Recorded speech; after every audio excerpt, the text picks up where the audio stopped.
Hello, welcome to this channel. My name is George Schlackick. I am the one and only. Oops. Now today I want to talk about my winter bike. It was back in October that I rebuilt this bike specifically to use in the winter, and it got ready. I think it was actually more or less the first week of November, and then boom, winter hit. And this has been the only bike I've been riding ever since, because in the wintertime, you don't want to just ride any bike. Once the snow is down, the roads are slippery. They don't clear them necessarily very well here in the city. On the highways, it's the same story. You ride a bike on the shoulder usually. I haven't been out that much, but usually once the winter hits, I ride one bike and one bike only, and it has been this one. So I wanted to show you how it's held up, do a little bit of three and a half months review.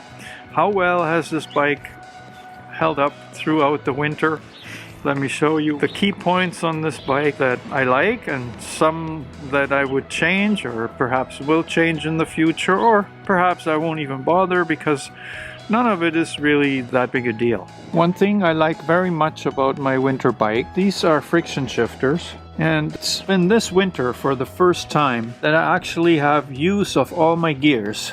Because what happens here in Canada, once you get a little bit of corrosion on your derailleurs, on your cables and stuff, sometimes the adjustment of your index shifters doesn't work as good as it should. With the friction shifters, you have some control over that by moving them a little bit more, a little bit less with your thumbs. This type of shifter used to be very common in the 1980s. It lasts forever, but sometimes they're hard to find. The other issue regarding that is keeping your derailleurs clean. I've managed to do that. I spray this bike when it gets really dirty with windshield washer fluid. I do that outside our garden because I don't want any of this glycol mixture near my plants. But we spray it all over the place when we clean our windshield, so I figure it should be good enough to clean the worst dirt off the bike. And besides that, I've probably cleaned the bike when it was above zero maybe 3 times, if that. Here's what it looks like right now. It's held up well. Both derailleurs are old and as basic as it gets. Corrosion is more of an issue here, but as long as the moving parts are clean, they'll work just fine. Let me show you what the gearing is on this bike. I got 6 in the back. It is normally enough to give you all the ranges that you need for climbing hills, for doing anything. The one thing that I would perhaps change is that I only have 2 chain rings. A bike like this normally has 3. Another one that's further in, a little bit smaller, would give me a better ratio for climbing hills. On this bike, I must admit, I stand up from the saddle and the pedals when I want to climb a hill. That is so far the one thing that I noticed that perhaps I should have looked for a different crank set. But it's not a deal breaker. I ride it quite well. Even when the hill gets really steep, I usually get up there. It's a little bit more of a battle, and there have been times when I have jumped off the bike and pushed it. Mostly because traction. What I have for a seat, I have reviewed it in other videos.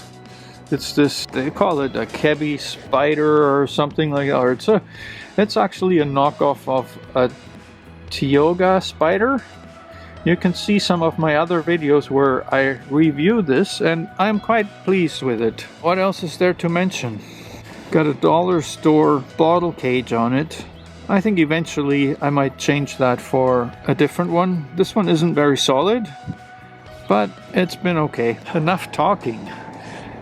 I want to ride, so I'm gonna grab this bike now, go for a ride, and then whatever comes to mind I'm gonna tell you on the road. The bike rides really well on these rough and snow-covered trails. However, those of you used to riding a fat bike might find it rough. I keep my tires at about 40 pounds of pressure, but the flexible seat and the steel frame absorb the shocks just enough.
Okay, you're looking at one thing about this bike that I will likely change for the next winter. See where my finger is? There's a stud. The next stud is over here. There's one there. See, this one hasn't got much wear on it at all. However, if my front tire loses traction, these studs will still catch it. These ones here, they are much more effective, but they're also wearing down faster. As you can see, this is not really the most knobby tire. All the treads are clogged with snow. The tires, front and rear, are Kenda K840, and they're called Comfort Bike tires. They are available at Canadian Tire. So yeah, those tires, they are effective. However, I don't know if they're the most effective. And I will keep experimenting with it. There are commercial tires available. I noticed that the studs on those are much smaller. But the problem I've experienced with this on my one long distance ride this winter is that these studs can actually rub through the inner tube and cause a leak. And a flat tire is the last thing you want when it's sub-zero temperatures. So if I'm going to use homemade studs again, I'm going to look for different kind of screws. Yeah, the studs that I have, they are metal screws. They are screwed out into the tire from the inside, so they come out on the outside. And they have round heads. They are Robertson in this case, which is a square. It needs a square screwdriver for that. And over time they can rub through the liner that you add, which is made from an old inner tube, and then into your tube. Now I was thinking maybe there are some screws available that are flatter, the heads that are flatter, and then I could perhaps put a little bit of a dab of silicone on top of them, so they are not as hard and they won't rub as much. However, I don't know if that's going to be the answer. Maybe in the end the commercial studded tire is the way to go. I'm also restricted with this bike because I put really nice fenders on there, but if you look at this, see where my brake is, the clearance is limited. Back here there are lots, but in order to make this fit and make my brake fit, maybe I could use a different bracket. I could probably lift it up 10 more millimeters, and the same thing in the front, not so much of a problem, but however, look how close it is to the noodle and the V-brake mechanism. I switched this bike to V-brakes, so perhaps now I'm back at that. You know, is there a better braking system for an older bike that perhaps doesn't wear as fast as the V-brake pads and also remains effective under all kinds of circumstances? Do I want to go with a disc brake on this old bike? Probably not. Drum brake brakes have been recommended to me. I don't know. That requires me building new wheels, which I might have to do anyways. You can see the train up there. See? That is the train going across the North Saskatchewan River.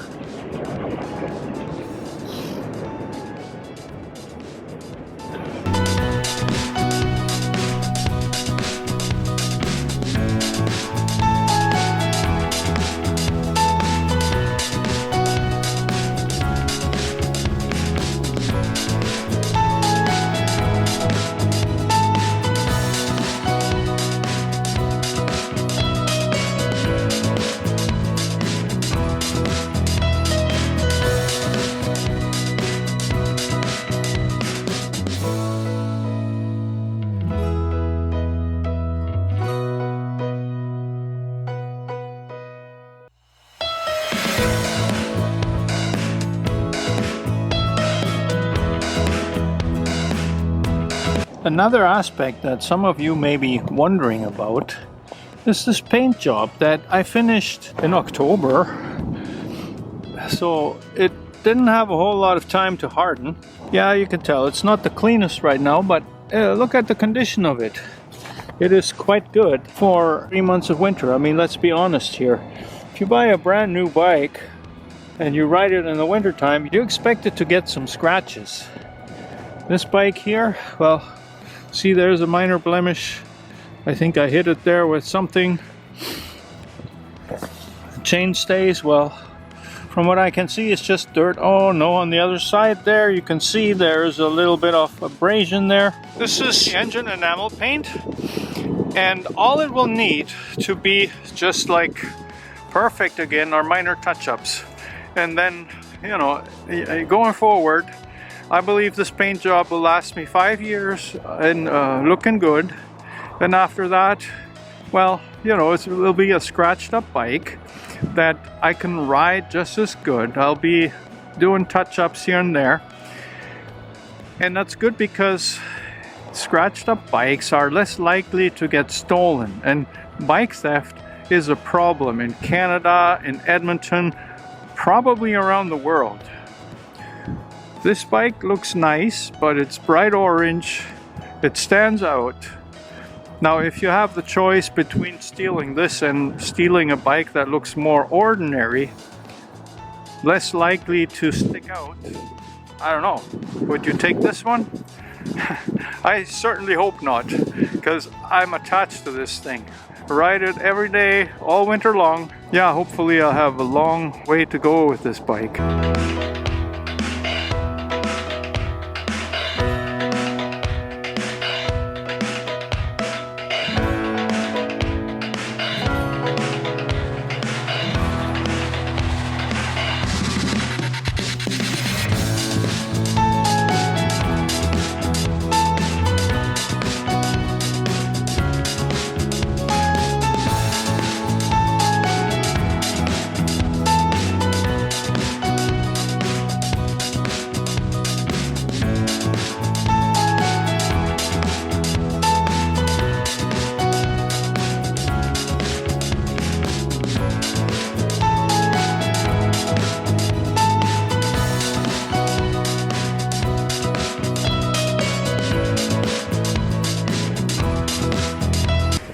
It's so quiet here, it's beautiful. I'm on this trail northeast of Edmonton, enjoying the last bit of my water. Yeah, what I need to say is that I really appreciate having built this winter bike for myself. It has made a difference between not riding this winter because we are stuck at home due to the pandemic, and learning how to enjoy riding in the cold. And it's really not that bad. This thing here has made it possible. There, have a good look. Yeah, I'm proud of this. It has been fun building it, and it's fun riding it too. Now, having said all that, I can't wait for spring to arrive. And we probably have another month, but it'll go by in a blink, I'm telling you. And then we'll be all vaccinated and, Dream on George, yeah. We'll be traveling soon. And I hope you join me when it happens. Cheers! This is a budget winter bike that pretty much anyone can build. It was very successful as it helped me a whole winter. If you want to find out more about this bike, how it was put together, you can watch the following videos that are popping up on the screen right now. Thank you!